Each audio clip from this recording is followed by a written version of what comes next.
গতকাল 7 অক্টোবর 2025 মুর্শিদাবাদ জেলার হরিহরপাড়া বাজারে এসইউসিআইসি পার্টির উদ্যোগে এক প্রতিবাদ মিছিল ও ধিক্কার কর্মসূচির আয়োজন করা হয়। এই কর্মসূচির মাধ্যমে আমেরিকার প্রেসিডেন্ট ডোনাল্ড ট্রাম্পের তথাকথিত শান্তির চুক্তির নামে প্যালেস্তাইনের গাজার উপত্যকার জনগণকে কার্যত বন্দী করে রাখার প্রস্তাবের তীব্র নিন্দা জানানো হয়। মিছিলটি হরিহরপাড়া বাজারের বিভিন্ন রাস্তা পরিক্রমা করে শেষে প্রতিবাদী স্লোগান তোলার পাশাপাশি কুশপুতুলে আগুন ধরিয়ে প্রতীকী প্রতিবাদ জানান এসইউসিআইসি পার্টির নেতা ও কর্মীরা।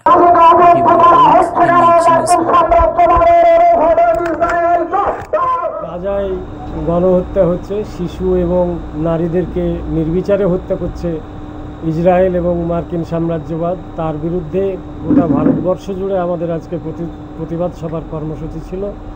সেই সুবাদেই আজকে হরিহরপাড়াতে আমরা এই বিক্ষোভ মিছিল এবং ওই ট্রাম্প ও নেতানিয়াহুর কুশপুত্তল দাহ করে আমরা আজকের প্রোগ্রাম এই কর্মসূচি পালন করলাম। কোথায় কোথায় আজকের প্রোগ্রাম ছিল?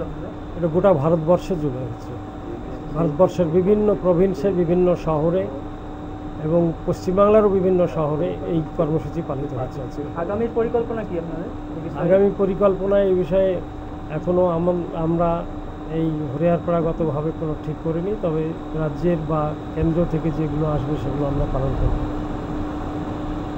আপনার নাম? আমার নাম গোলাম মুস্তাফা। দলীয় পরিচয়? দলীয় পরিচয়, আমি একজন এসইউসিআই দলের কর্মী এবং উত্তর লোকাল কমিটির একজন